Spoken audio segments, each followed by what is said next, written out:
Well, good evening and welcome to Space Oddities. And we're a bit thin on the ground this evening, viewers. Just myself and Daz and Keith you'll have to put up with this evening. But you're all very welcome. Thank you for joining us on this Tuesday evening. Hardly seems a week since we were here last, but apparently it is. So here in Spain, we've had a day of rain, which is desperately needed. And we've got a whole week of rain promised next week, although whether it actually materialises, of course, is quite a different matter. But I've just had a look outside, and Orion is setting in the west, and it's a beautiful starry sky. Always a starry sky when I'm doing this. So I'm going to miss out again. However, we've got Keith and Daz, as I said. How are you both? We're Fine, fine. thank you. Yeah, Yeah. nice to see you. This evening, Keith will be concluding. Is it concluding this evening, Keith? No, there's one more to go. There's one more to go. Okay. I thought I was doing the marathons. Well, Keith will be continuing with his wonderful presentation about astrometry, mapping the heavenly bodies, and we've been looking forward to that, and we hope you'll enjoy it too. So, how's your week been, gentlemen? Okay. Well, as I said, we're talking about earlier, I've had nothing but computer maladies. So I missed the alerts for the aurora that we had here. So yeah, it's not a happy bunny. The computer's really playing up. So but we'll struggle on. So it's time you put it out of your misery, Daz. Well, exactly. I'll take it outside and just put a bullet in its brain. So yeah, good idea. Good idea. And Keith, you've had a good week? Yeah, I've been battling with nature to some extent. We had an aurora 2 nights ago, as a lot of people will know. And the reading shot up to about 400 nanoteslas disturbance, which means that you will see an aurora over most of the UK. So anyway, I thought, fantastic, it's gone up to 400 nanotesla. I'll go outside, and discovered, of course, as spring is approaching, it wasn't dark yet. So, so anyway, cut a long story short, went back inside and it all died away. And I thought, great, we've missed it. And then it shot up again. And I thought, fantastic, I'll go outside. Anyway, I went outside with the camera, only to discover a lot of cloud had moved in, which made it rather hard to see what was going on. Anyway, later in the evening, with a reduced disturbance, I still managed to get a tinge of colour, which you can see in the background behind me.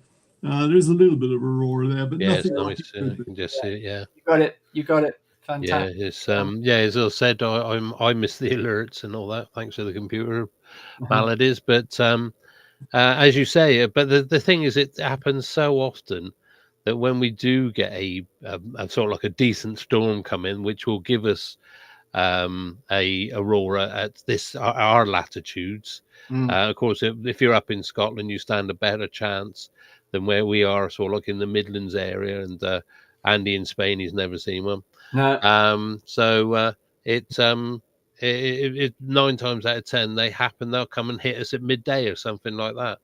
Yeah. And you hear your alerts going off, and you're just thinking they're just teasing us. They're just doing it on purpose. Yeah. They know we can't see anything, but it's it was from what some of the photographs I've seen, both locally and more up towards up to north.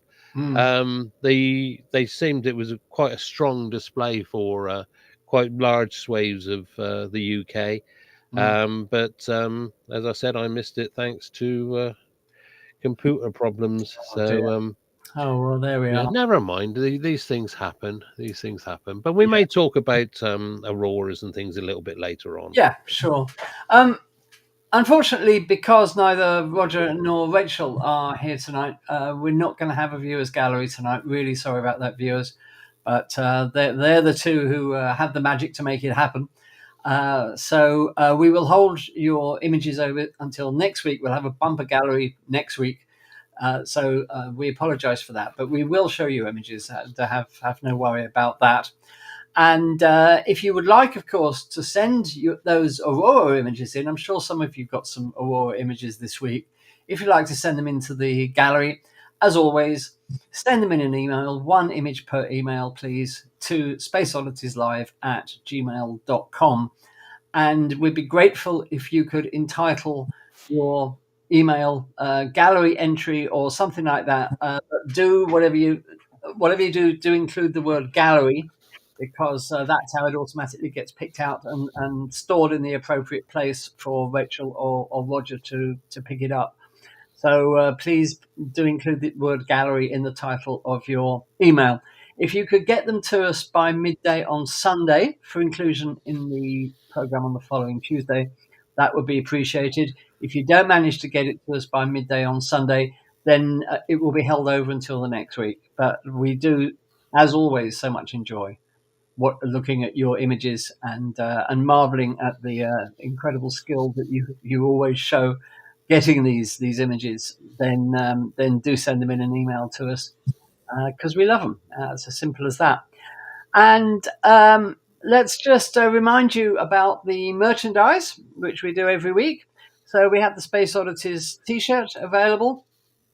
That is available in 10 colors, as you can see. And if you would like to buy one of those, they are £20, including UK postage and packing. And you can scan this QR code to buy your very own Space Oddities T-shirt. Be the first on your street to own one of these miracles of textiles, and that will cost you £20. And considering the quality of them, believe me, that's a really good price, because they are very good quality T-shirts and they should last a long time.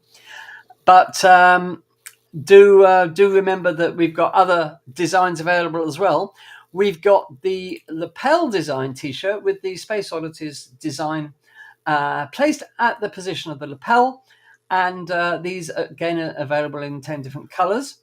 And if you would like to buy one of those, the same price, for £20, it can be yours, including UK postage and packing. There is also a long sleeve version of that available. Just add another £3, so that one will be £23, including UK postage and packing.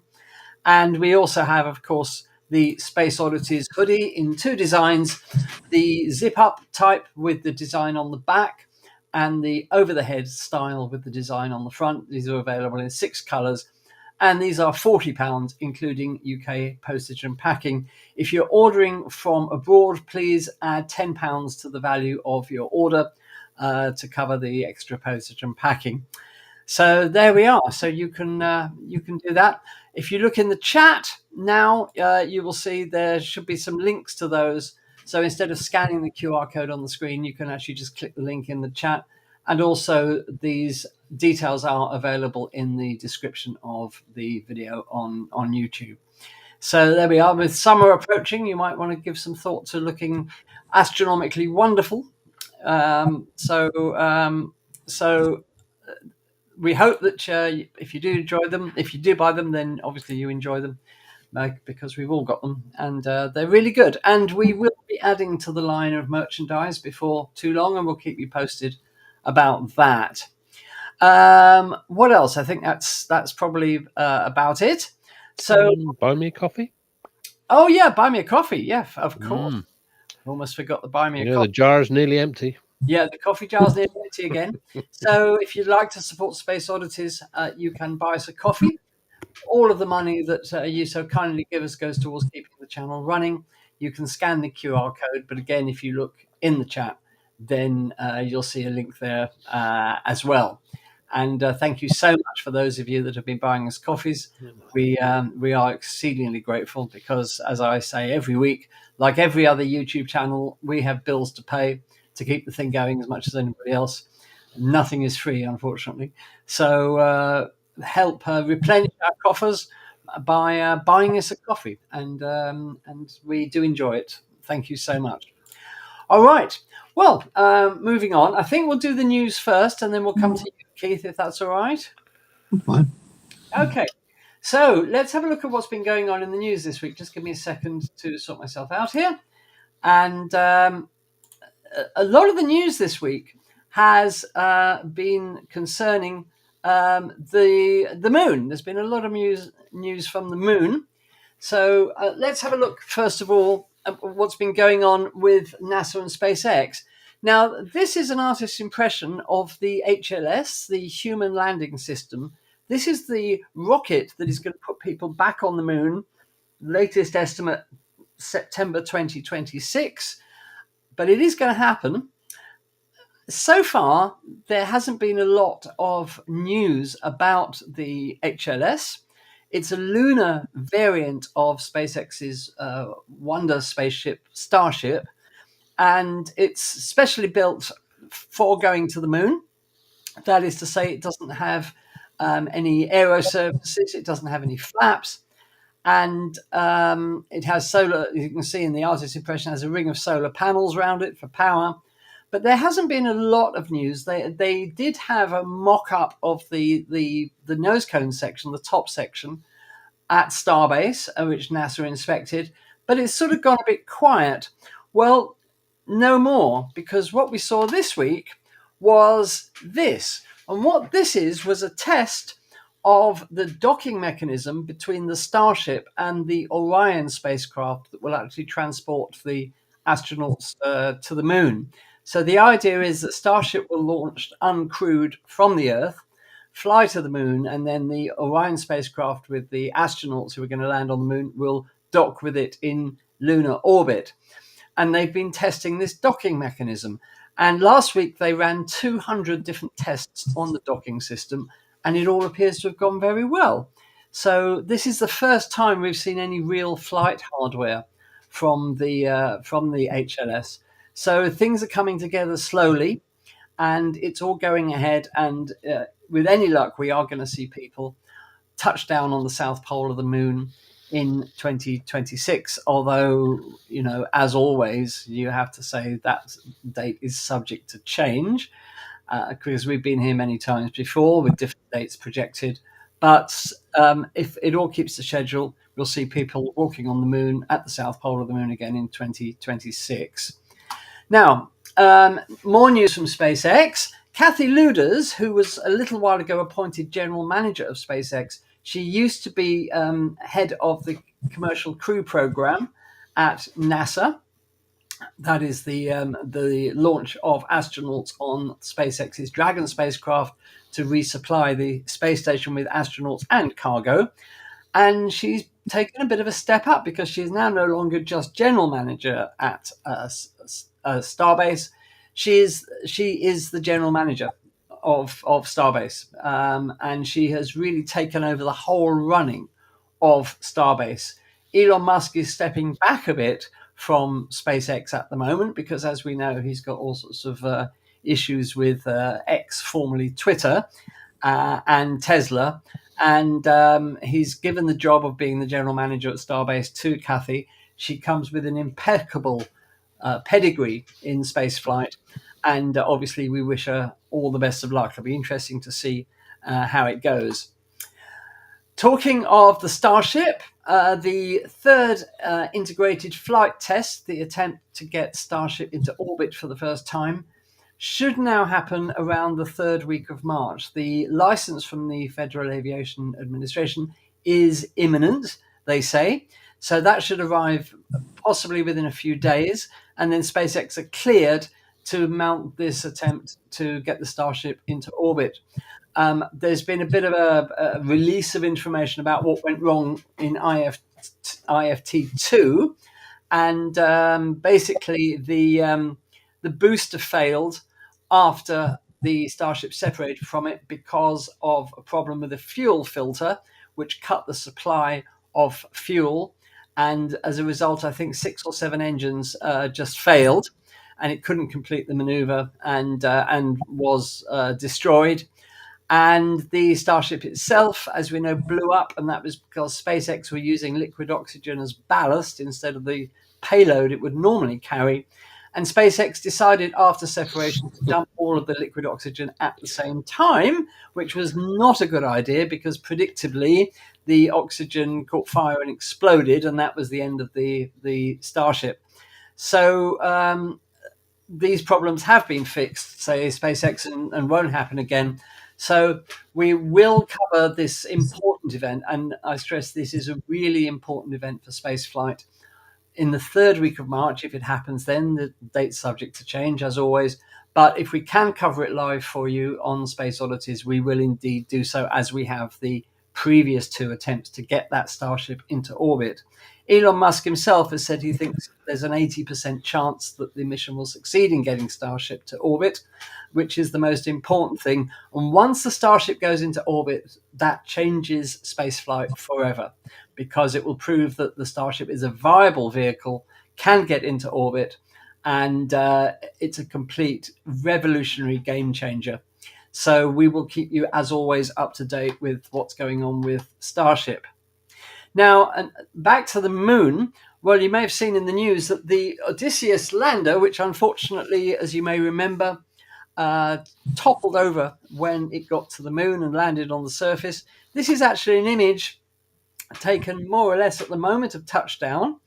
As you can see, one of the landing legs is distinctly broken.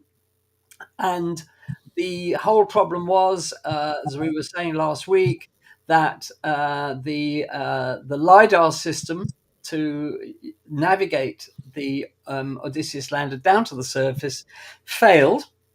And it turned out that it failed because when they were testing it on the ground, because for health and safety reasons, they don't want the engineers being blinded by the lasers, there's a switch which switches the lasers off when they're on the ground and they're not actually testing anything. And some clever person forgot to switch it back on again before flight. So this meant that the LiDAR system could not turn the lasers on. So what happened was that Intuitive Machines, whose lander it was, asked NASA if they could use the experimental LiDAR system that Odysseus was carrying. And there was a frantic hour's work to patch the NASA system into the Intuitive Machines navigation. And apparently, normally that would have taken 6 weeks to do that. And they did it in an hour, which was quite amazing. But this meant that the navigation system wasn't fully operational. And from about 300 meters downwards, there was no altimeter data. The spacecraft came down too fast, too much horizontal movement, hit the ground, broke its landing gear, and fell over, basically, which was a shame. But lessons learned, and Intuitive Machines are planning further missions. It hasn't deterred them at all. The mission has to be judged a success. It was fraught with problems from the moment it separated from the Falcon 9 booster. And they had a series of 11 what they termed crises on the way to and including the moon. And they still managed to get down onto the surface. So this mission really was a big success. They really did do a lot of incredible things. So this is another image taken in the final approach to landing, looking down at the moon. You can see the landing gear there. So I love that image. It really conjures up the atmosphere. And also, this is the last image that we will ever see from Odysseus. As you can see, the sun very bright there. This is taken from the surface. But if you look here, this is the crescent Earth. So this is an image of the Earth taken from Odysseus on the moon. And it's very sad that that was its final image. But, you know, as we all know, what do we say? Space is hard. Space is hard, yeah. Can I just add a bit to that, Andy? Sure. You know, you were talking about the LiDAR thing. Well, also, it wasn't just a simple case of that somebody didn't switch the laser back on. As it turns out, Intuitive Machines, they did a wonderful job, and you know, I've got to take a hat off to them. They worked so wonderfully. But apparently, when they did the test rig, the actual switching on and off was done through an electronic cable, which was rigged when they were in the testing rigs. Right. But what apparently in the actual flight mode, in the actual probe itself, the loom didn't have that wire. So that's why they couldn't also turn it back on again once they'd found out what the problem was. So it wasn't just a poor old chap whose one job was to switch that little switch on. They apparently there was the actual wire was omitted from the wiring loom for the actual lasers itself. But as you said, it was the whole system, that way the whole team, if nothing else, how they worked and how they got things going. And as you said, one of the main problems they had is as soon as they left the second stage, and they tested, they were sort of like conditioning the engine and things like that. They suddenly found that if they did a long burn, the actual probe itself would start to veer off to one side. Right. If they did a short burn, everything was fine. And apparently, what they found is that some sensors actually in the engines which monitor and aid the spread of the power throughout the actual nozzle. And what they found is one of the they weren't tuned properly, and what it was is you were getting more power on one side of the nozzle than the other side, but they were able to reconfigure that so that they could actually fly in a straight line. So it's just one of these things, and they were just so quick to correct these things. They were. And they worked very good. Yeah. Sorry, thanks for that anyway. That's okay. Right. So if you were watching last week, you'll remember Lou giving us a little bit of information about the next NASA mission. This is Viper. Its job is to drill into the lunar soil to find that elusive water ice, which everybody believes is there. There are two possibilities. It's either water ice or it's hydroxyl. But either way, Viper is a rover that's going to put down on the moon later this year and find out what exactly is under the surface at the South Pole. And I've just got a short video to play you about the mission. We know from decades of study that the moon has water, but where and how much? In 2023, a robotic rover will explore the moon's surface in search of water ice. NASA's Viper moon rover will perform the first resource mapping mission on another world, using advanced instruments and tools to determine the location and concentration of water on the moon. To send Viper to the moon, we're leveraging industry as part of our commercial lunar payload services program, a program designed to send science instruments and technology payloads to the surface of the moon. Viper represents a very different development paradigm. We are developing each instrument for launch on Eclipse ahead of Viper, totally flipping on its head how we normally do this. This is truly creative. An industry partner will launch Viper to the moon's south pole. This is a place where no human or rover has ever been before. The rover's survey will provide scientists with the most detailed view of the moon's water to date and point to spots where water could be harvested by future astronauts. Viper will be the first resource mapping mission on the surface of another celestial body. It represents a new kind of mission for NASA in which the objectives of advancing science and human exploration are closer than ever. The measurements that Viper's instruments will make can help us understand the source and distribution of the water and other volatiles on the moon, giving us insight into the evolution of the moon and the Earth-Moon system. The moon's water is also a precious resource that could be extracted to support human exploration of the moon and beyond. What we learn from Viper will bring us a step closer to developing a sustainable, long-term human presence on the moon.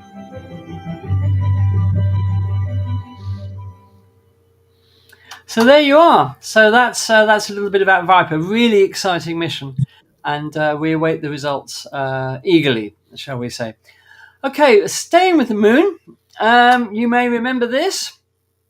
The Japanese spacecraft Slim, which seems to be a tradition, it landed upside down on the moon.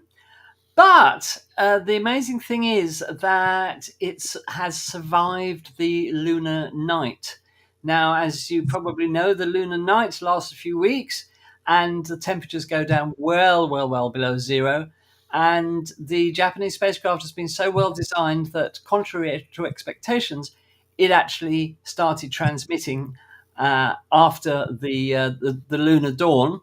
This was great news, and it actually has sent back these photographs, even though it's upside down. And they are lovely photographs of the surface of the moon at the South Pole. You can see how rugged the landscape is in the background there.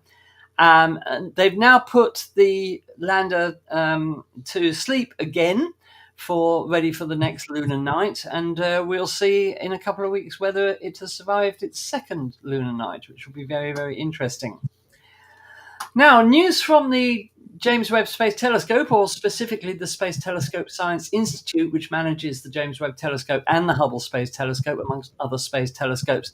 They have now stated what targets the JWST is going to be going for in its third observing run. And there are some interesting things on this list. So, for example, these are the targets from July 2024 to June 2025, a total of 5,500 hours of observations. The first target, interestingly, is going to be exomoons. Now, it's been surmised for, since we started detecting exoplanets, that surely these planets orbiting other stars have moons as well, the same as our planets do in the solar system. But detecting them is fiendishly difficult because they're far too small and faint to observe directly. What you need to do is to monitor the exoplanets themselves and detect very, very slight drops in their brightness as a moon transits across its surface. So this is what the James Webb is going to be attempting. There have been one or two tentative discoveries of exomoons, but they have never been confirmed.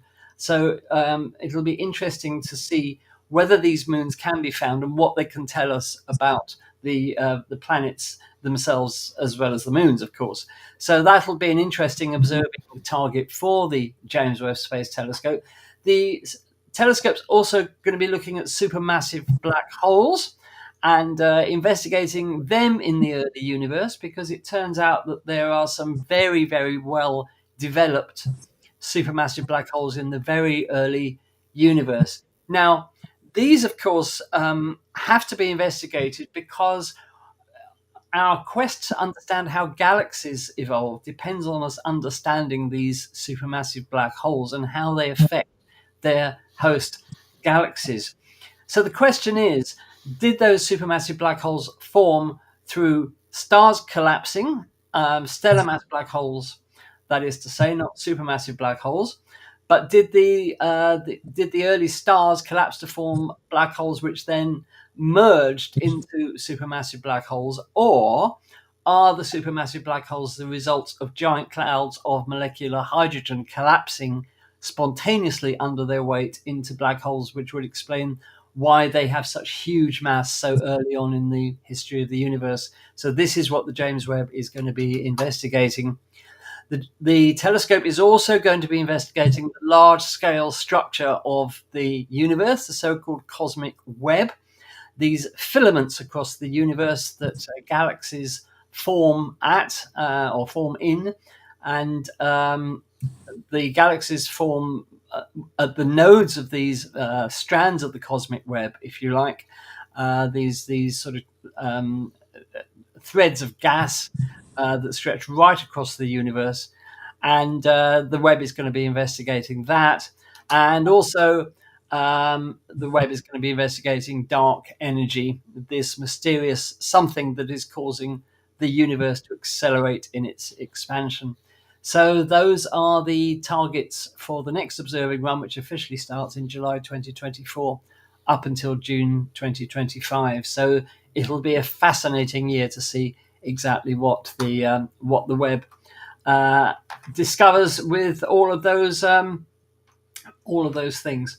So there we are. So that's the news for this week.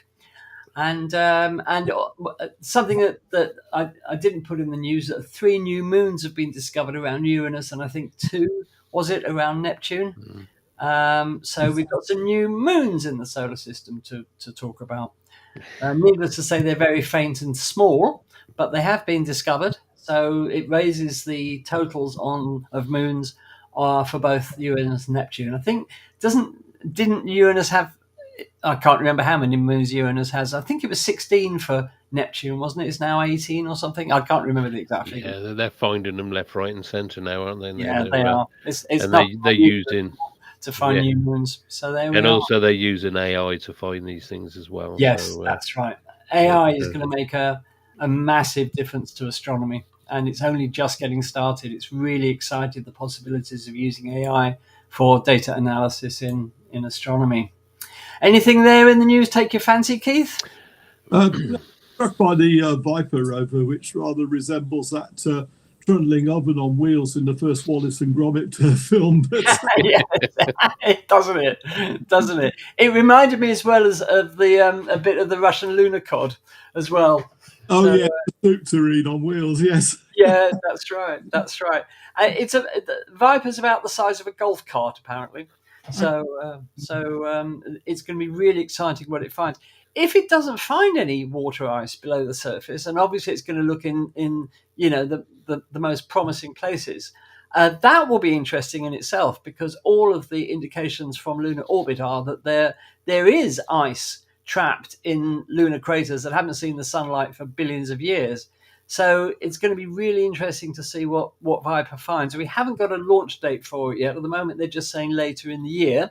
But this week, they announced that 80% of the rover is now complete and that its science instruments have been loaded onto it. So they're getting there. So if it's 80% complete, I think we're probably looking at autumn for a launch.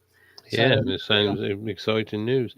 exactly. Also, as regards the Odysseus and the Intuitive Machines lander, we were talking last week about Eagle Eye, and apparently they did deploy it, but unfortunately, It didn't work. it didn't work. No, I No, think I saw because that. it was on its side, it was. I Yeah, think it's just sort of like flubbed out into the thing, and it was probably facing the wrong Yeah. way or looking down into the dirt. which But, is a shame. But you Yeah, know, it was a shame, but they gave it a go. space is Fair hard, play to 'em.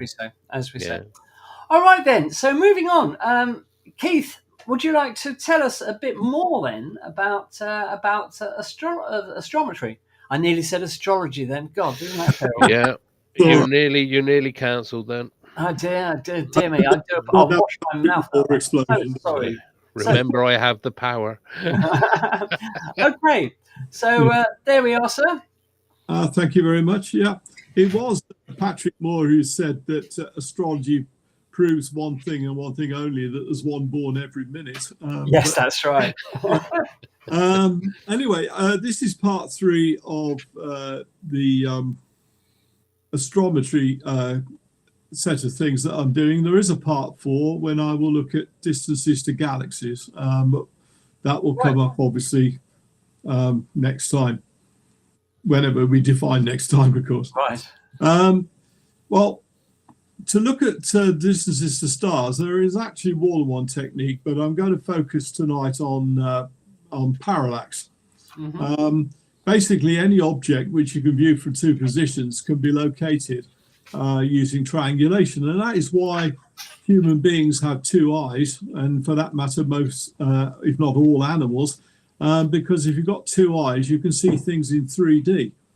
You can tell when something is closer to you and further away because you can see it from 2 perspectives, from 2 eyes. Of course, you probably realize that if your eyes are further apart, then the 3D effect becomes much stronger. And indeed, if you look at the top picture there, you can see a couple of American soldiers using a range-finding device for artillery. And you can see it has 2 viewpoints, 2 scopes, if you like, either end of that pole. And light travels down the pole using mirrors to a couple of eyepieces that the chap on the left is looking into. And by looking at things from these 2 positions, you can tell how far away something is with greater accuracy than your own eyes. And at the bottom here, you can actually see a camera of a type that used to be very common, but isn't made any longer. This is a camera with a rangefinder mechanism in it. If you look at it carefully, you're aware of the fact there are 2 viewfinders. There's a square one on the right, and there's a round one on the left. And basically, when you look through the viewfinder at the back of the camera, you see an image through both, and you marry the 2 images up. And when that happens, then the lens is correctly focused to take the photograph. So it's using parallax in order to determine the right focus for the camera to take the picture.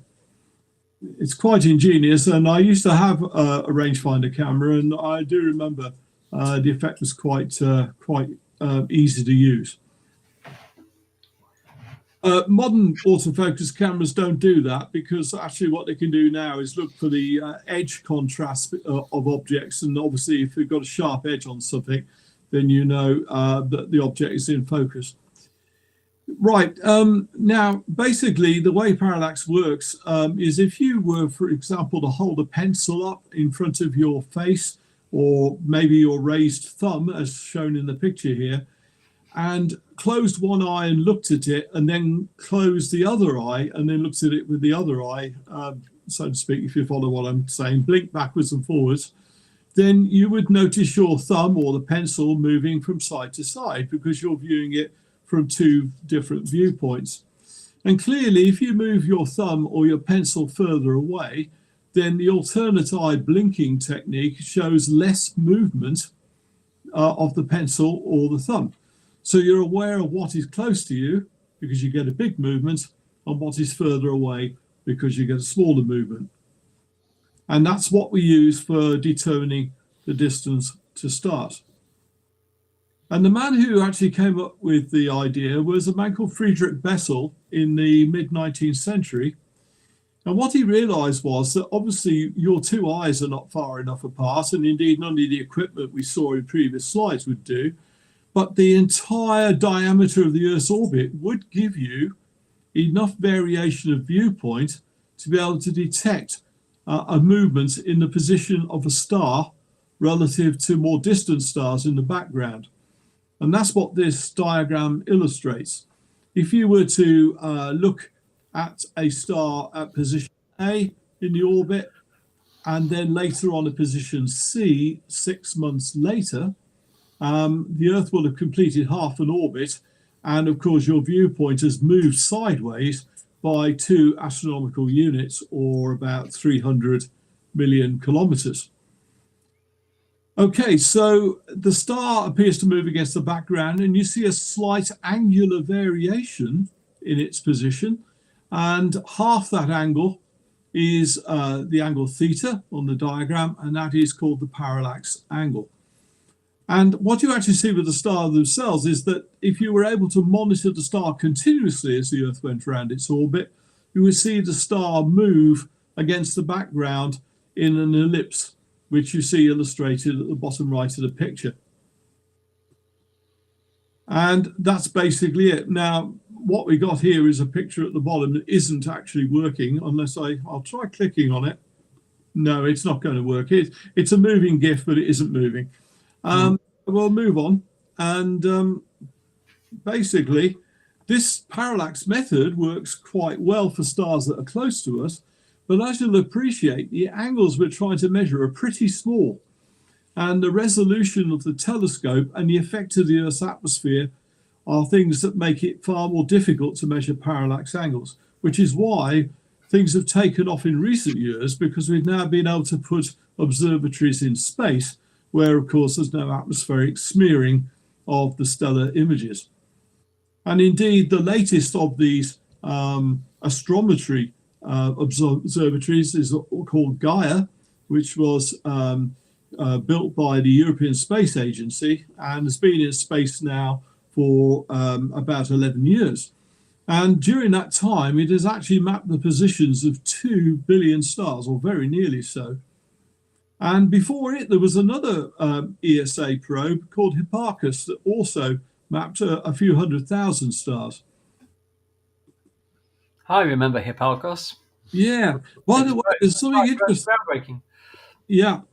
People who know of Hipparchus, the person, will know that there's an H after the C, but it's not spelled that way for the ESA probe, because the COS bit apparently is some sort of mnemonic. I don't know what it is, but can't remember. Anyway, now at this point, I'm going to tell you about some software called Celestia, which was first produced in the early 2000s by a chap called, I think, Chris Laurel, if I remember correctly, from Seattle. And Celestia turns out to be a wonderful teaching tool, and I'm going to use it in a minute or two to show you the parallax movement of stars as viewed from the Earth. But to give you an idea of what Celestia can do, here are some images taken from it. This one obviously shows you part of the Earth. Here we see a space probe Cassini traveling around Saturn. Here we see, for example, Europa and Io and Jupiter in the background. And it not only can allow you to sort of travel to these planets and observe them from any angle you like, go into orbit around them, do whatever you like. In other words, it's a space simulator. But it'll even allow you to travel beyond the solar system. Because one of the clever things about Celestia is that they took the data from Hipparchus, which we mentioned earlier on, and fed it into the program. So the stars in the background in Celestia are not just a wallpaper, they're actually in their correct positions in 3 dimensions. And we're going to find that useful when we have a look at parallax. This, by the way, is an artist's impression that's been put into Celestia, depicting what Proxima Centauri might look like. Red dwarfs have very disturbed atmospheres. As you can see, here's some huge dark spots and flares on it, which makes red dwarfs rather less safe to be in orbit around than people originally thought. Yeah, there's a lot of radiation there. Absolutely. One of the good pieces of news, though, is recent work has discovered that a lot of it goes out through the poles. Yeah. But you're still not entirely safe if you're orbiting around the equator. And even you can, with Celestia, look at things like neutron stars. These are sort of impressions of pulsars, a binary pair of pulsars with their magnetic fields sort of illustrated against the background, and the one in the foreground is showing the beams of radio waves.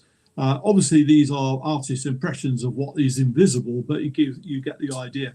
So it's a very versatile piece of software, and people might be delighted to know that I'll put a QR code on at the end, so you can scan that and obviously download the software for yourself. Because it's free. It is open source, and it's freeware. Which means you can augment it, you can change it yourself in various ways to do whatever you like. And what I like about it most is that, unlike some space simulators that put you in a cockpit with 101 controls, basically controlling it is fairly straightforward and simple. Once you've learned a few keyboard shortcuts and mouse operations, you're away. It's really, really easy. Okay, so what we're going to do next is Andy's going to put on a video to show you how we observe the parallax of a star. We're going to look at Altair from a position next to the Earth. So we're in space next to the Earth. And in a second, what we're going to do is we're going to put Altair in the middle of the field of view. Then we're going to magnify the view. In other words, we've got a big telescope in space. So we're zooming in on Altair now. And when we've got enough magnification, what we're going to do is speed time up so you can see what it does. We're almost there. Takes a while to zoom in. There we are. Okay, and then we're going to increase the time rate. And we're running 1 million times faster than real time. And you can see what it's doing. It's going in a nice elliptical path. Now, of course, it's not Altair that's moving, it's us. It's our viewpoint of Altair as from the Earth, because we're going around the Earth in an orbit. So there you go. So we can have a look at a few more stars, which we'll do next. Now, I'm not going to tell you which one yet, Andy, because obviously you don't have anything, a point of reference here. But we're going to have a look at Epsilon Eridani. We're going to look at Vega. We're going to look at Capella, and we're going to look at Procyon. So whichever comes up first, we don't know which it will be, and just going to put it on there. Let's go for this one. Okay. This is Capella. Yeah. Right. Okay. Right. We're looking at Vega, and Andy's going to run that again because it's quite a short clip. So we'll do that again. And you can see Vega's moving more or less in a circle.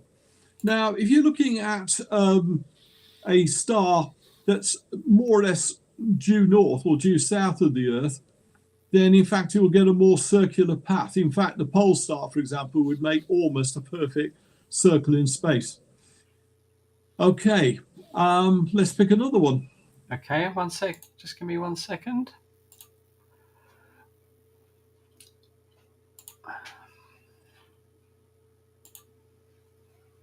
Okay, this is Procyon. By the way, you'll notice something about Procyon, and we're going to run it again, is there's a dot on the right moving around because Procyon has got a binary companion, which is a white dwarf. And you can see that's doing the same thing. They're both showing the same parallactic movement. But if we run it a third time, you'll notice something else. And that is the whole thing is shifting up to the top right. So they're not only executing ellipses, but they're also moving in the picture. And the reason for that is they're orbiting around each other as well. So there are two movements going on. There's the proper motion of the stars themselves as they orbit each other. And of course, there's also the parallactic elliptical motion, which we can see is the most dominant feature in the picture. Okay, one more then. Great. All right, what about this one? Okay, this one's Capella, and you can see it's moving in a circle, and also it's a binary pair, as you can see, and they're spinning around each other. So it's a fairly close, almost contact binary, moving, as you can see, in a more or less circular path. But notice something else. Capella's making quite a small circle. Why? Because it's further away. And so the parallactic deviation, the angle, is going to be smaller. And finally, the last one, after this, of course. Mm-hmm. Oh, I made quite a long one of that, didn't I? Yeah. And I think if I rightly think this is the last one. Okay. Yep. And this is Epsilon Eridani. Now, one thing you'll note straight away is how much larger the parallactic ellipse is. That's because it's much closer to us. So we can readily see which stars are close to us and which ones are further away. And you can see that it's a fairly flattened ellipse because Epsilon Eridani is quite close to the celestial equator. So rather than being straight up or straight down from the Earth, it's more or less in line with the Earth's equator. And a star that was actually on the celestial equator wouldn't make an ellipse. It would just move backwards and forwards in a straight line. Amazing. Okay, so the reason why I've shown you all these, by the way, is because the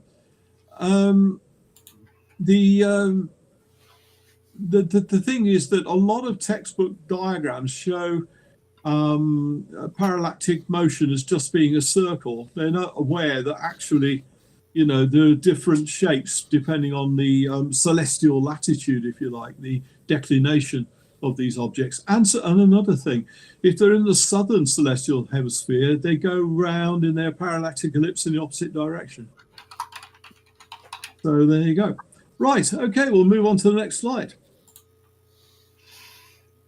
Thank you. Daz, by the way, has just reminded me, high precision parallax collecting satellite. That's what the COS is. It's the CO for collecting and S, hence the name Hipparchus without an H. Thank you, Daz. Okay. I'm going to skip this one because it won't work. But if you find this parallax GIF on the internet, you'll find that you see all these stars near to Orion moving around in parallactic motion in an exaggerated fashion, but it gives you an idea. And when you watch it, you always get a feeling you're staring into something in 3 dimensions simply because of the motion of the objects in the picture. Okay, right. So having told you about the parallactic motion, obviously that angle that we measure, that's crucial to the whole process. And in fact, a unit of distance has been created around this called the parsec, which is short for parallax second. And basically what it says is, by definition, that if a star subtends a parallax angle of 1 arc second, it is 1 parsec away. And if it's half a parallax, an arc second, then in fact it's 2 parsecs away, and so on and so forth. And so we've got a table down here at the bottom. And the one thing you'll notice straight away is even the closest star to us, Proxima Centauri, is actually a little over 1 parsec away. So its parallax angle is less than 1 second of arc. It's about 3/4 of a second. And so its distance in parsecs is 1.3 parsecs. Because the formula is very simple. It's at the top of the diagram on the right there. The distance in parsecs is simply the inverse of the parallax angle in seconds. And a parsec is approximately 3¼ light years. So as you can see in the table there, we've got the distances in light years up against the distances in parsecs. By the way, something else you see in that table on the right-hand side, it says proper motion. What that is the star drifting through the galaxy. It's its actual motion through space, which is detectable with accurate instrumentation. In fact, the Gaia probe has done a lot of work on that, as well as finding the distance of stars. One or two of them are really shifting, by the way. If you look at Barnard's star, you can see it's got a proper motion of 10 arc seconds a year. So it is visibly moving against the other stars in the background of space. Moreover, it's moving, if I remember right, at a fairly steep angle downwards. So it's a bit like a dive bomber going through the galactic plane of the galaxy. Anyway, right, okay. By the way, those stars that are fairly close to us with small, measurable parallax angles often have fairly obscure names because a lot of them are red dwarfs and faint objects which weren't discovered until the 19th and 20th centuries. If you want a full rundown of all those obscure names, there is an episode in The Big Bang Theory where Sheldon climbs the staircase reciting the names of these nearby stars. So I'll put you onto that one. You can find it for yourselves. Right, okay. So as I've already explained, we can measure parallax better from space. And Gaia is the space observatory that's being used at the moment. It was launched about 11 years ago and with a Soyuz rocket, and it's been scanning the sky ever since. And it's actually sitting in the L2 Lagrangian point, which I'll show you a picture of in a minute, which places it about 1 million miles or 1.6 million kilometers on the side of the Earth away from the sun. Which is kind of useful because obviously the Earth then partly blots out the sun, which makes it a bit easier for observation work. It's produced this huge census of stars in the galaxy and has created an accurate 3D map of nearly 2 billion stars. Now, that sounds quite impressive until you realize that's still probably only about 2% of all the stars in our galaxy. There are so many. But nonetheless, that's pretty impressive. And it's also analysed these stars spectroscopically, which enables us to determine what is in the atmospheres of these stars because of the dark absorption lines that you see in the spectra. We can also work out the surface temperatures of these stars because of the peak wavelength of the light emissions from them. And the combined data can also enable us to find out the masses of these stars. Gaia does other things too. It's been mapping positions of exoplanets, which then other telescopes like JWST can go on to study in more detail. It's also mapped out the positions of galaxies and quasars. And it's even been looking at objects in our own solar system because inevitably they wander into the field of view, whether you want them or not. So comets and asteroids have been picked up by this observatory. And it's due to run until 2025, but it may extend beyond that. There are two things that limits its life. Degradation of the equipment on board, which is proving to be less severe than expected. And the other thing is it maneuvers itself with small thrusters, and of course eventually the fuel will run out, but it's got enough at the moment. It doesn't use, by the way, reaction wheels like the Hubble Space Telescope. It uses thrusters. Okay, the Lagrange point. Basically, the diagram at the bottom shows you how when it was launched from the Earth, it was put into an elliptical orbit and then fired out from that, past the moon, and placed into an orbit around the Lagrange 2 point. And that's, as I say, is on the opposite side of the Earth to the Sun. And the diagram at the top right there shows you L2, which is on the right-hand side of the diagram. That's where the Gaia probe sits. And it orbits around the Sun, as does the Earth. Now, in an orbit further out than the Earth, of course, things should orbit more slowly. But Gaia is orbiting at the same pace as the Earth because the gravitational pull, centripetal force towards the center of the solar system is combined Earth and Sun. So it has to go a little bit faster to counter that, which is why it is keeping pace with the Earth. There's that sweet spot where the speed in the orbit is exactly right for to keep the Earth and the Sun on one side of it, which is basically what you see there. Conversely, because L1, where we put solar probes, is an orbit further in and where you would expect things to be moving faster, but because the Earth is pulling away from the Sun, the satellites placed there can travel more slowly. By the way, this Lagrangian diagram you see here is one of the few on the internet that is actually correct. Most of them are wrong. And the reason why most of them are wrong is because they place the Lagrange points in slightly the wrong places. If you look at L3 on this diagram, you can see it's not actually exactly on the Earth's orbit. It is slightly further out, which is where it should be. Because if you think about it, any object over there is being pulled by the Sun and the Earth to the right. So it has to be a little bit further out. You'll find most diagrams place that dot exactly on the Earth's orbit. Tut tut. You can also have fun on the internet looking at how many diagrams of the Earth show the magnetic field the wrong way up. Because the Earth's magnetic field, the South Pole is at the top. Okay, these are a few pictures of Gaia before, or parts of it, I should say, before it was launched. At the bottom right there, we can see the image sensor, the CCD, which I'll talk about in a minute.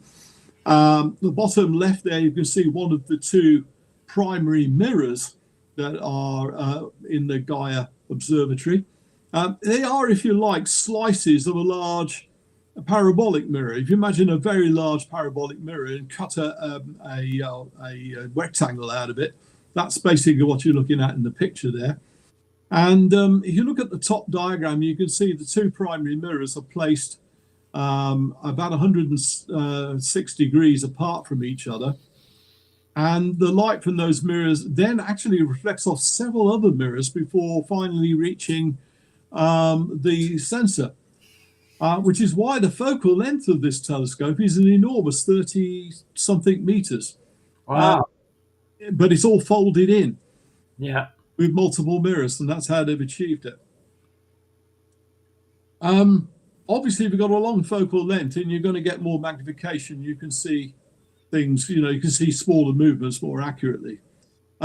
This shows you what happens to the light when it gets to the sensors, basically. It comes from the two primary mirrors, which are the directions indicated by 1 and 2 in the diagram, then bounces off a couple of more mirrors, numbers 4 there, and then you can see further reflections before the light is sent to the sensor. There is a spectroscopic device. There's the main sensor in the middle, which is just an astrometric sensor. In fact, basically, rather than go through the details on this diagram, what I'll do is I'll show you this diagram instead. Oh, incidentally, if anyone's got slightly discombobulated, you'll realize that this diagram is upside down relative to that one. But basically, you've got a main sensor there, the main astrometric field sensor, which picks up the parallactic motion of the stars. You've then got blue and red filtered CCDs to work out the color temperatures of the stars. They're on the right there.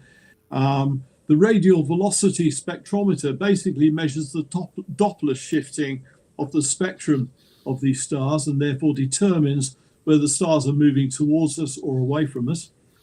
And of course, if you think about it, the proper motion of a star has two components.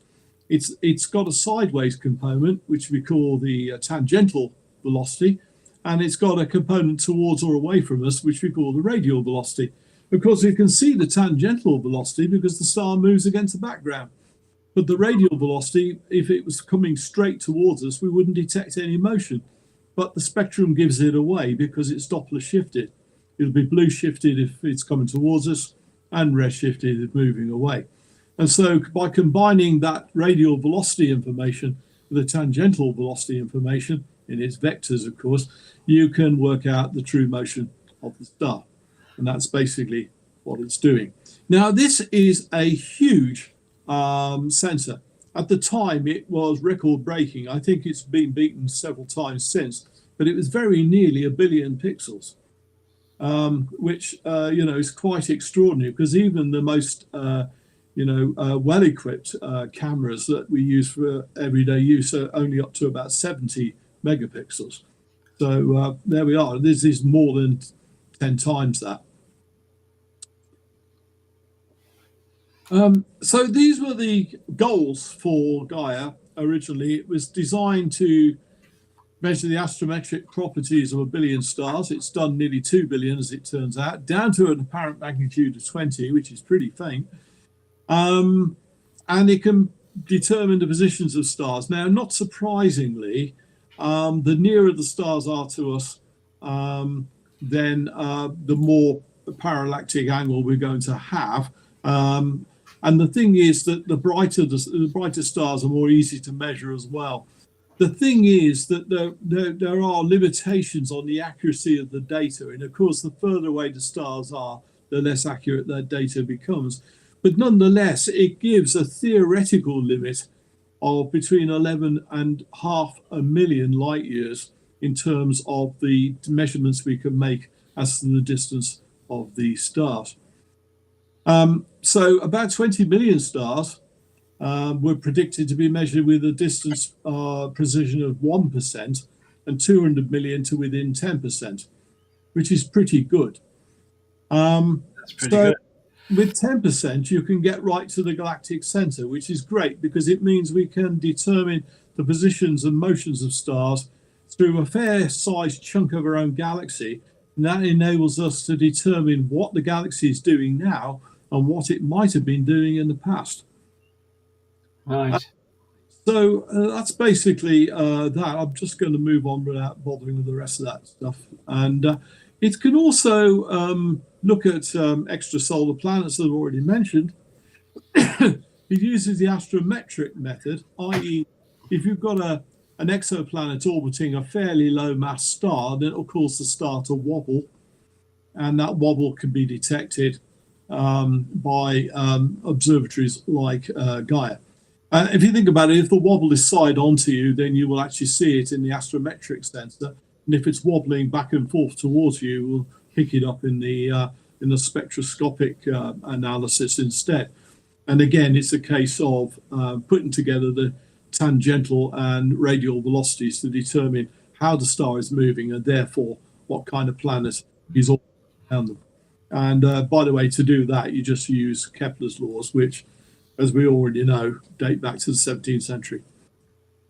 And even you can do a bit of work on Einstein's relativity, because the stars that are behind the sun, some of them at least, can be seen during eclipses, because, as you know, starlight is bent by the distortion of space-time, which Einstein predicted, and of course was first seen by Arthur Eddington and other astronomers in the 1920s, if I remember correctly.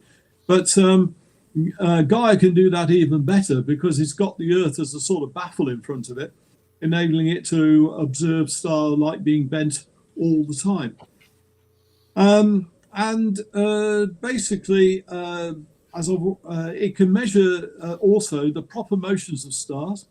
It's amazing that it can actually measure their movements within 20 micro arc seconds, up to magnitude 15. And that means that even small motions in the order of a few kilometers a second can be detected in stars that are quite a long way away. Yeah.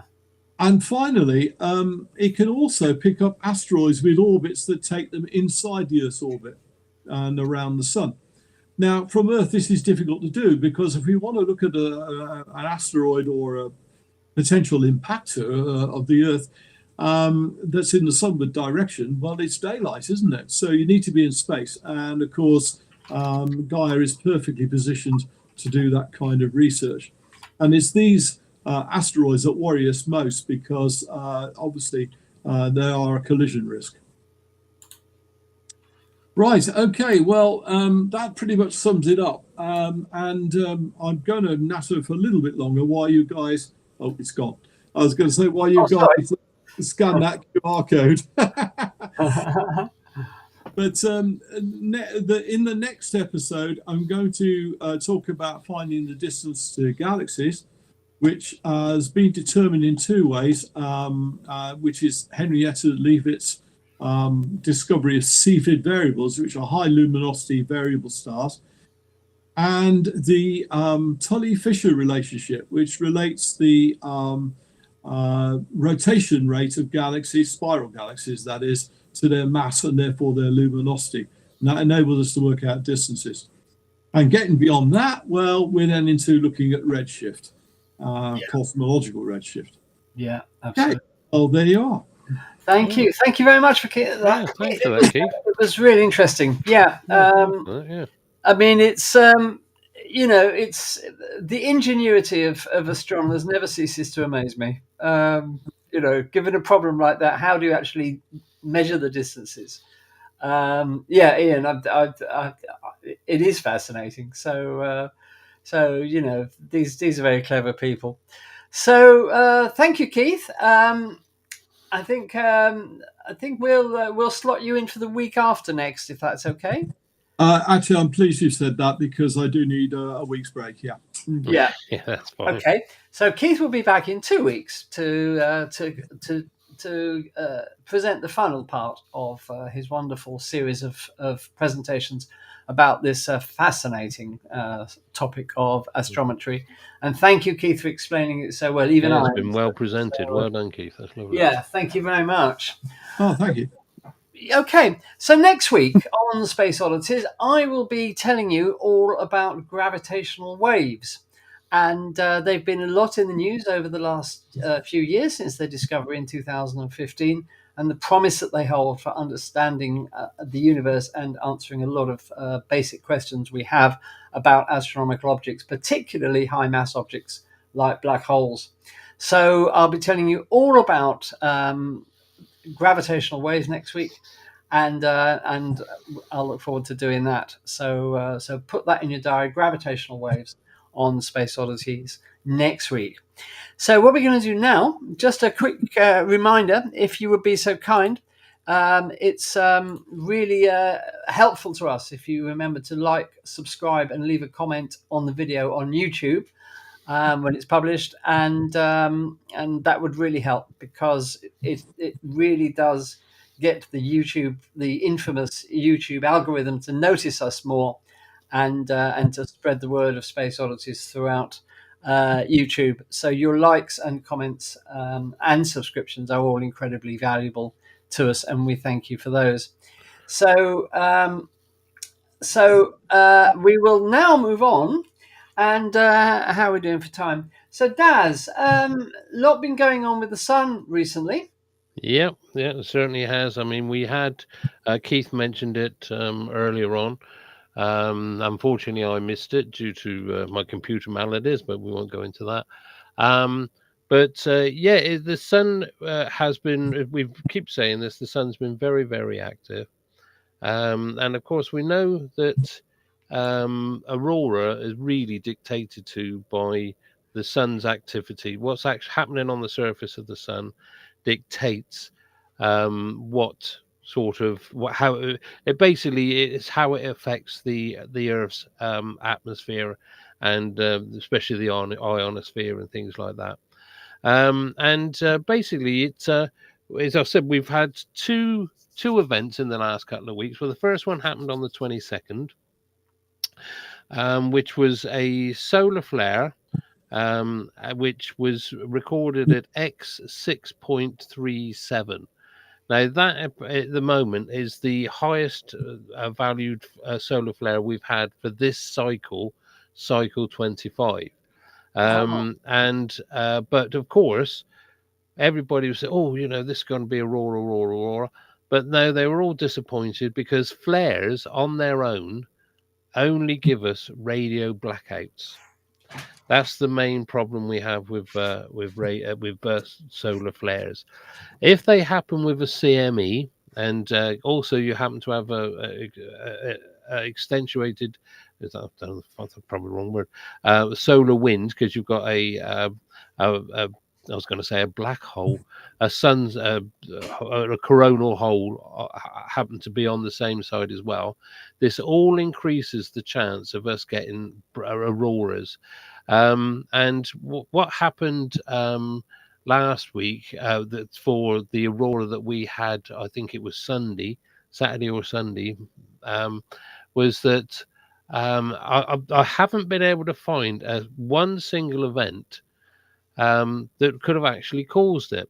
But the sun has been going absolutely ballistic. It's been throwing off flares left, right, and centre, but none of them are Earth directed. And even the event that hit us to give us our aurora at such a low latitude that they were able to be seen in the UK, it was actually not directly at us. It just literally clipped us as it went away.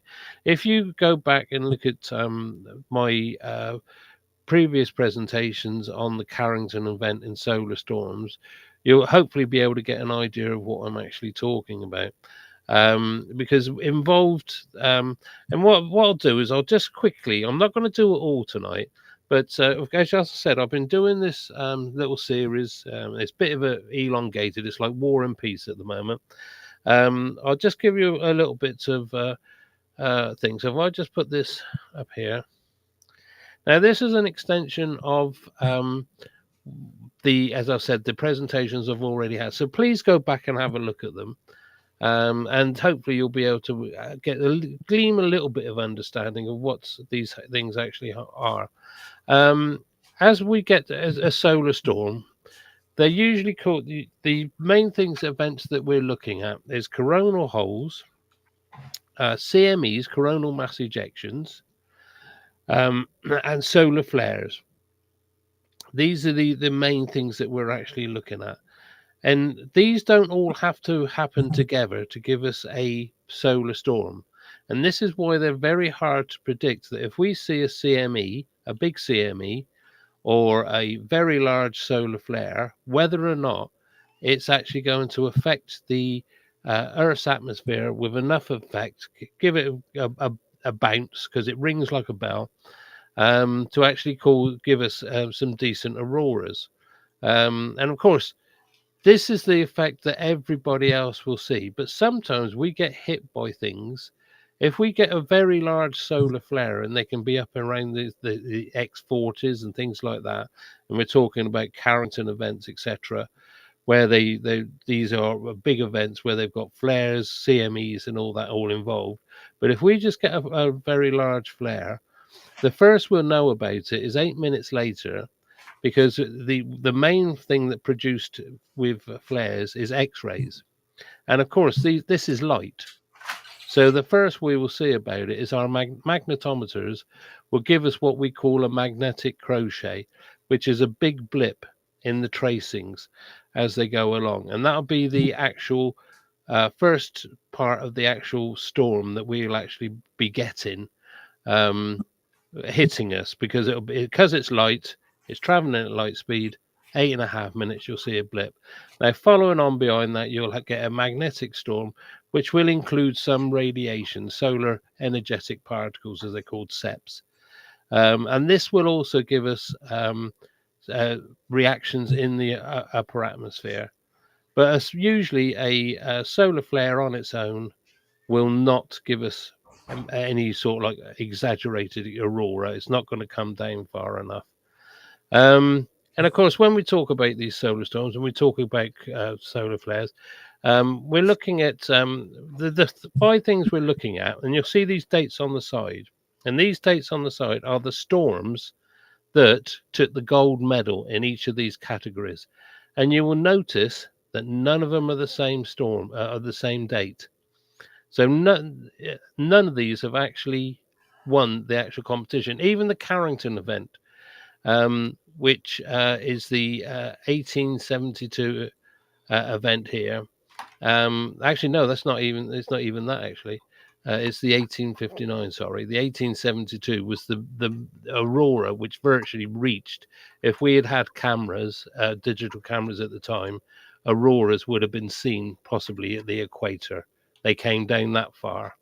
But you're looking for sudden ionospheric disturbances, and that's caused by X-rays from solar flares, solar energetic particles. Now, this is a combination of flare action, but also included a CME, a coronal mass ejection, where masses of material is thrown out into space. Solar winds.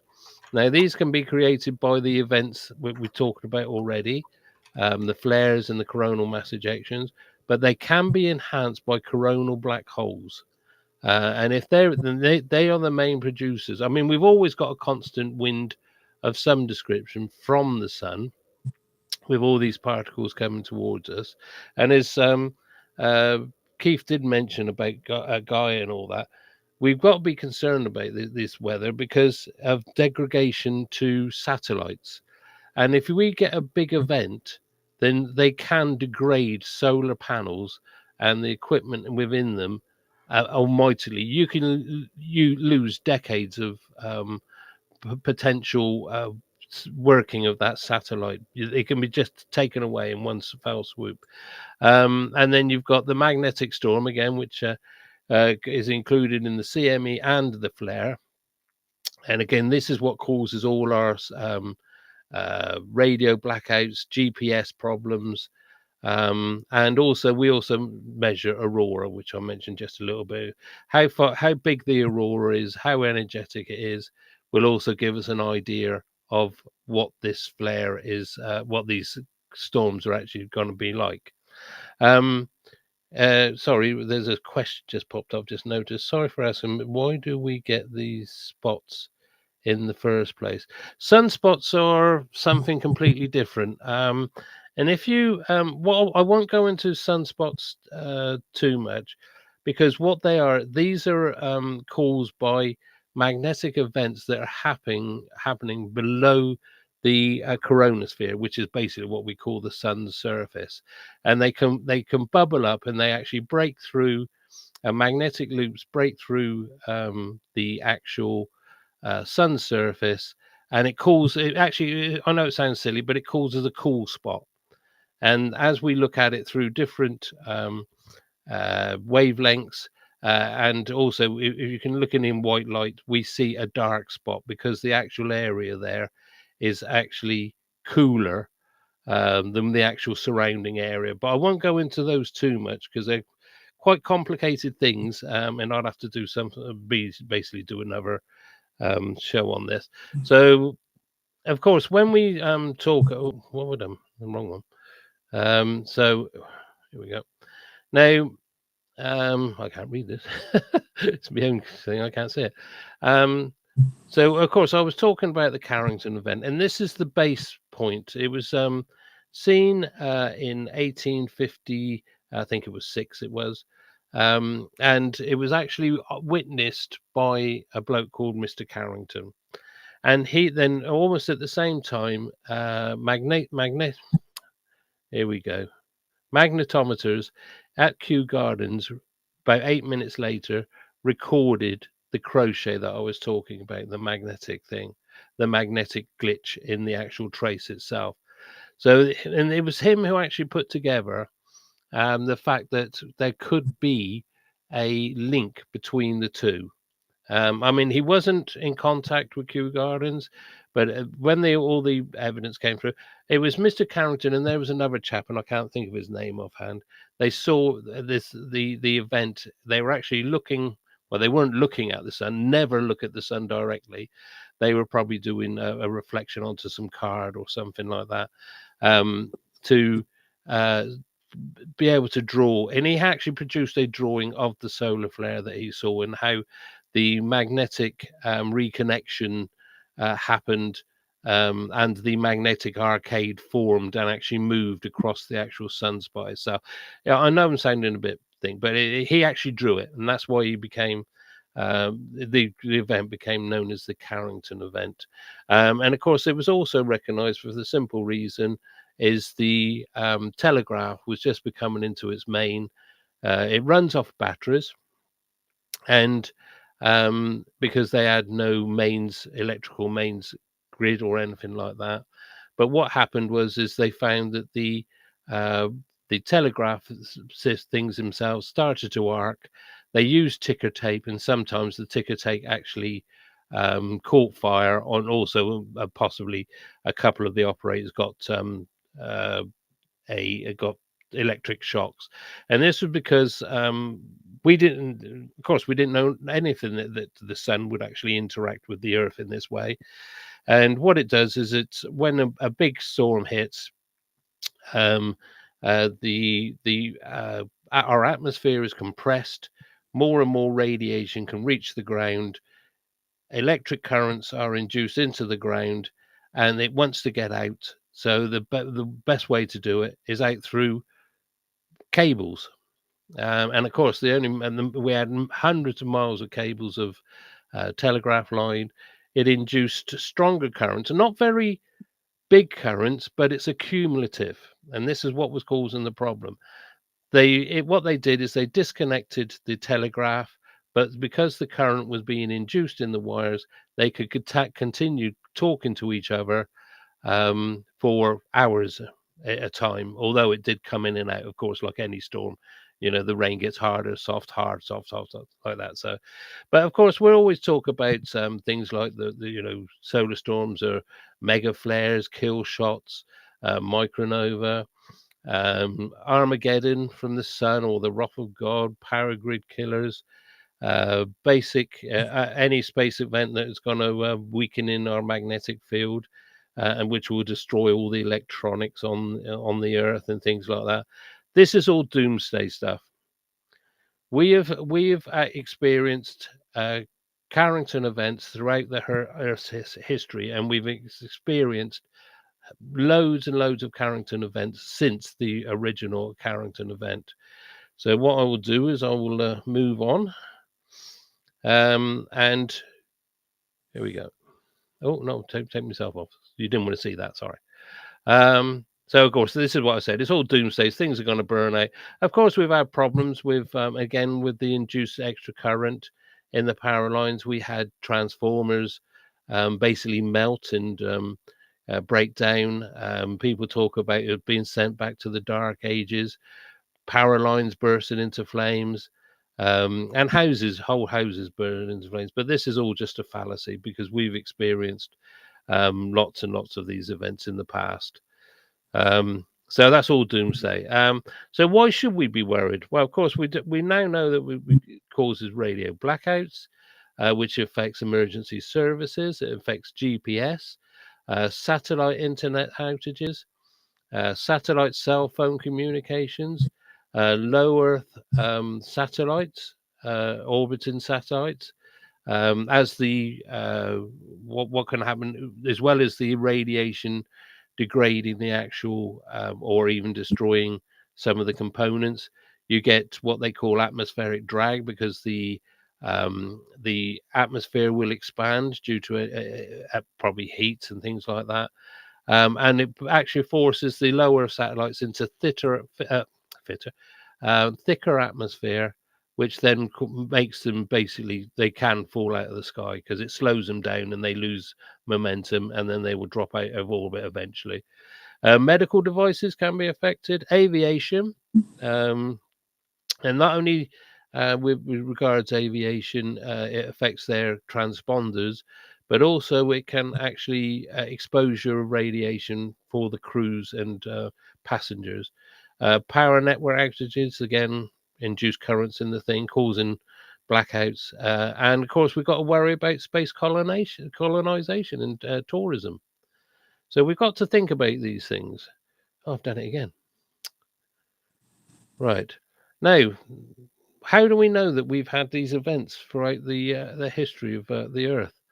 Well, it's due to this, and it's usually what we do is we look at ice cores and tree ring data, especially fossilized tree rings, because that's where we can get the data from. And as you can see, we go all the way back, and I think there was not on this list. They've even gone back even further.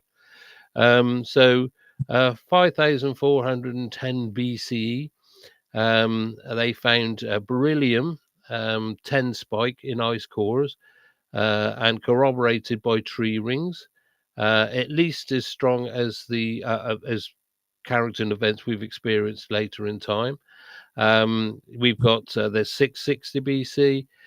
By looking at these the carbon 14 spikes and these beryllium spikes in the ice cores and in the layers, we have been able to trace it, just in this list alone. This goes up to 1279 CE, with carbon spikes and all that. So we are looking for these things, and we found them back in the past.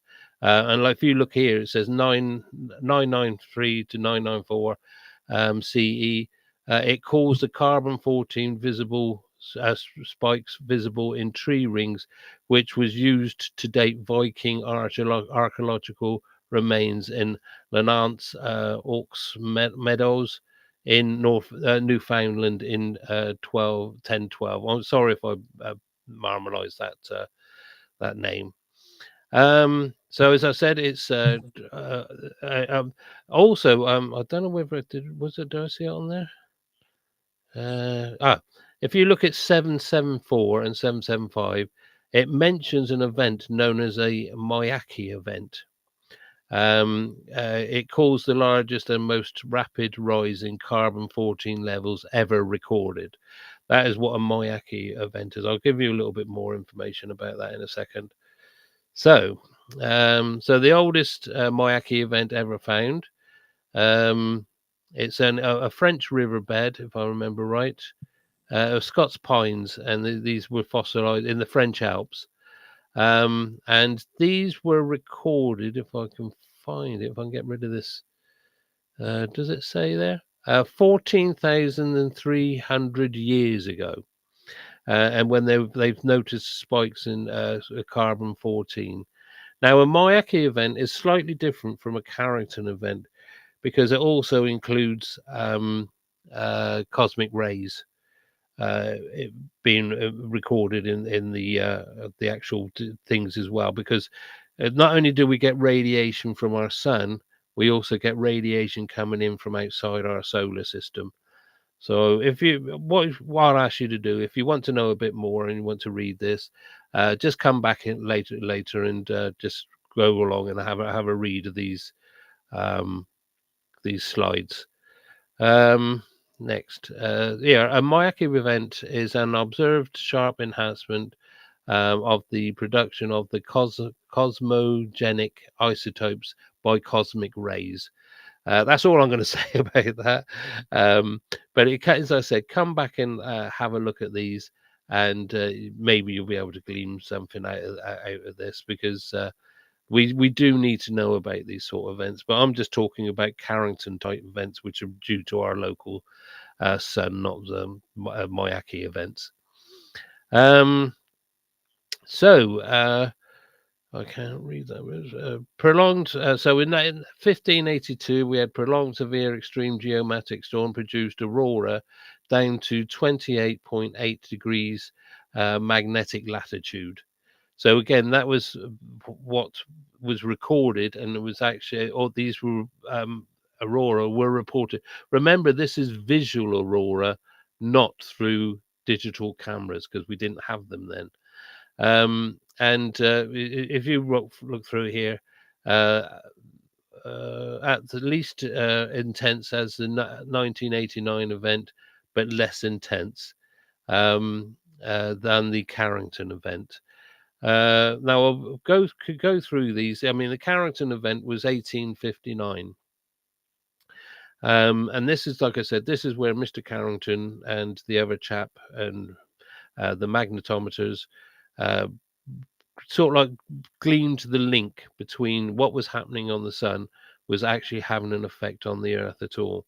And it started people thinking about it. I mean, people had already thought about it, but this was the first evidence that we actually had this events actually happening and affecting Earth in any way. We've had lots of, as I said, geometric storms. And everyone, as I said before, as I showed you in that, what we look at for to describe it as a geometric storm, there's 5 things, but they're never, you could be high, you can be gold, silver, or bronze in sort of like, say, wind, the speed of the solar wind, but you won't have any radiation, SEPs in it, solar energetic particles in there, so you won't get the aurora, but it'll have an effect in some way on the Earth, and it's been recorded, so we know that we've been hit by a storm. And in being able to predict the storms, it will be a real bonus, because it wasn't until the 1970s when we started to get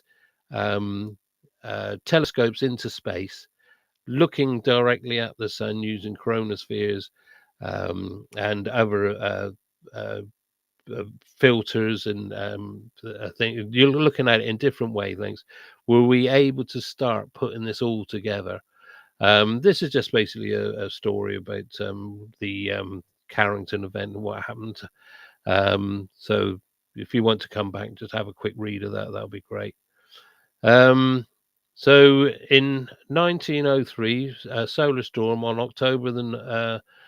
between October and November 1903, an extreme storm arose from a fast CME, which occurred during the ascending phase of the minimum of the relatively weak solar cycle 14, which is the most significant storm on record in a solar minimum period.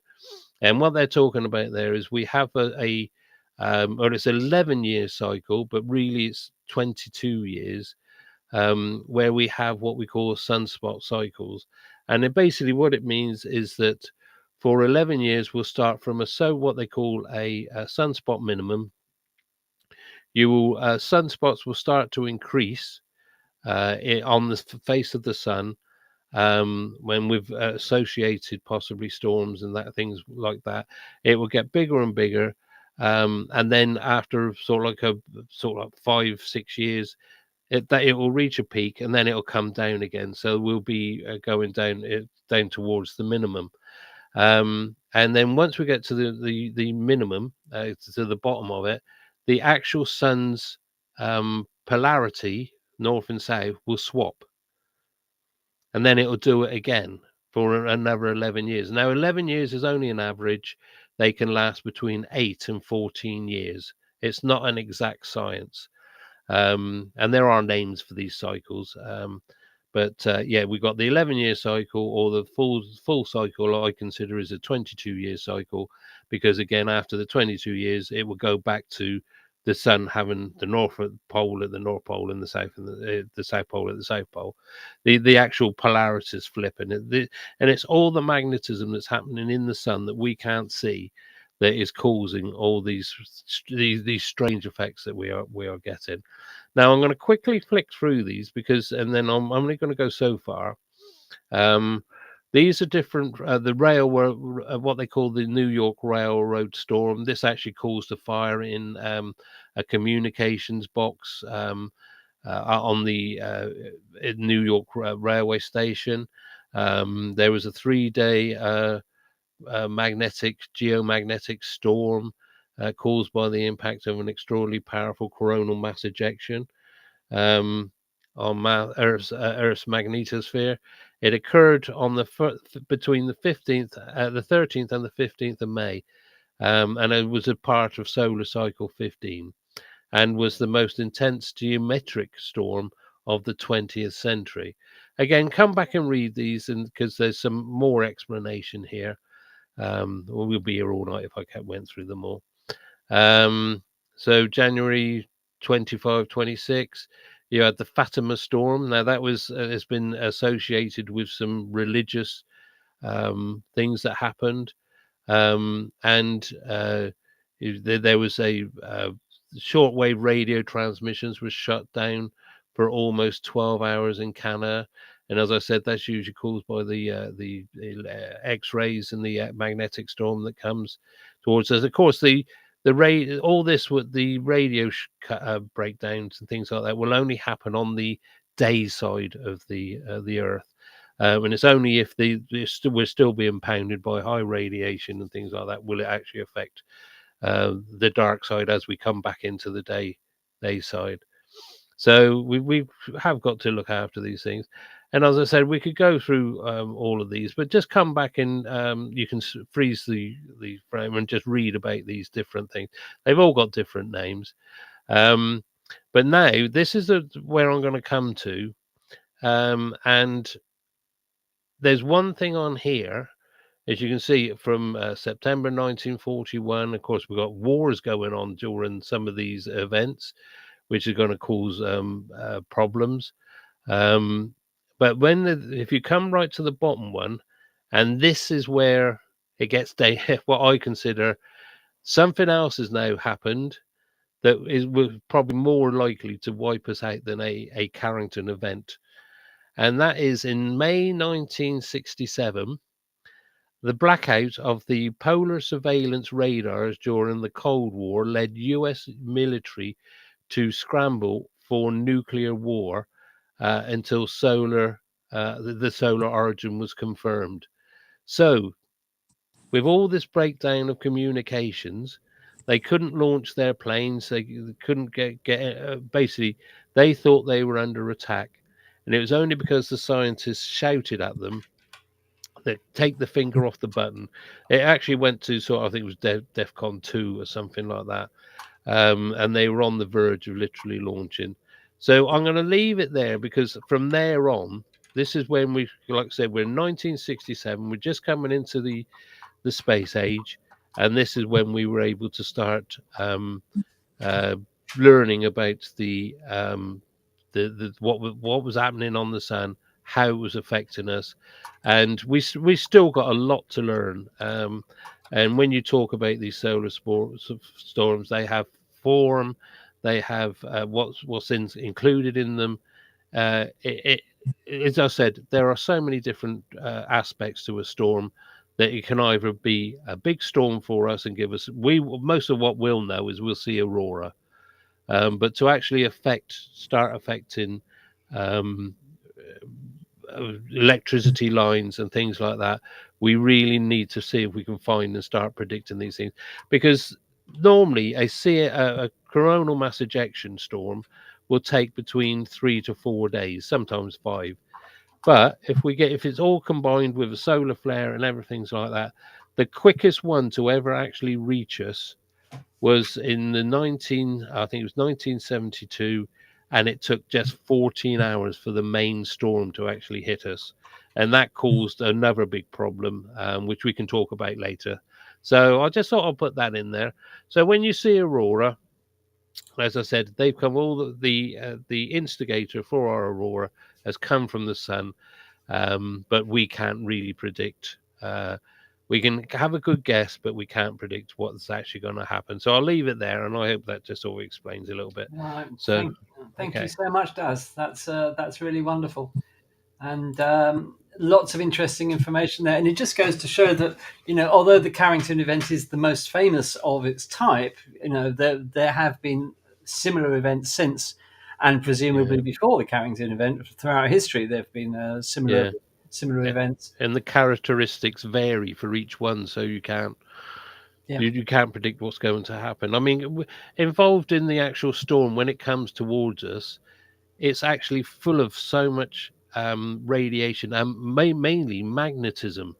And this is where the problem lies, because the storm will either have a north-south component or a south-north component. And depending upon which way it goes, it means it will affect us more than if it's one or if it's the other. And also, if you've got lots of cables all running north to south, they're doomed if we get a really big storm. But all these things can be mitigated. Most of these things can be mitigated against. Don't think that if we have one of these storms hit us, all the power lines going to go down. If we can predict and give some people a few hours notice that this is going to happen, as long as people basically, if you just reduce all the stress on the power lines, we could survive 2 or 3 days of a constant bombardment. Yes, you will still get the induced currents in them, but they will not destroy them. It's when you actually you have to. And what sounds counterintuitive is all the safety devices to stop power surges you have to turn off. Yeah. Because once one thing switches off, it forces the problem down another line. Sure. That then forces it down to 2 or 3 more power stations, and it causes what they call the cascade. So you have to switch off your safety devices. So sorry, it's fascinating, and so we were talking about it earlier. And thank you for telling us about that, because it's considering that it is our local star, it's amazing how many people know so little about it, and it's even more amazing how politicians in particular don't seem to appreciate the dangers and don't want to invest in investigating the behavior of the sun a bit more. But that's always the way, isn't it? Yeah. And as I've said before, the sun is also our protector. Yeah. Because it protects us from even stronger cosmic rays outside coming in from the solar system. So when the sun goes into an inactive phase, where it drops down, our magnetosphere in the solar system shrinks, which means more cosmic rays that can then come and bombard us as well. Yeah, absolutely. Right. So thanks very much for that. Gerard says thanks, Dan. Excellent presentation. So Dan, you've been renamed. I'll be whoever you want me to be. Listen, it's a typo. Within reason. Not to worry. Everybody makes typos. So Ian says, "Great, Daz. Thanks. Very informative, as it was." So there we are. So I think we'll wrap things up for this evening. Yep. Don't forget, next week on Space Oddities, I will be telling you all about gravitational waves, how they were discovered, and what they're all about, and what we can learn from studying them. It's an amazing subject, and one that I've had the pleasure to talk to literally hundreds of people about in my travels. So I'm going to condense that a bit for next week. And I shall look forward to talking about gravitational waves next week. And we'll be back, of course, with the usual stuff next Tuesday at the same time, 8 o'clock UK or 3 p.m. EST. We'd like to wish you all a very, very, very happy week and a safe week. Look after each other and be good. And if you can't be good, be average, as the saying has it. So I'd like to thank Keith for his wonderful part of Astrometry tonight. Thanks, Keith. Yeah, thank you, Keith. Excellent. Yeah. And thank you, Daz. And thanks especially, obviously, to you viewers for watching tonight. And until next week at the same time, it's goodbye from us three at Space Oddities tonight. I'm afraid everybody's been everyone's been off doing outreach and everything. A lot of people are out tonight. More power to their elbow. Spreading the word of astronomy to the community, as it were.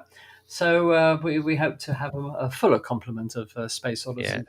And we will have a big gallery as well next week by the looks of it.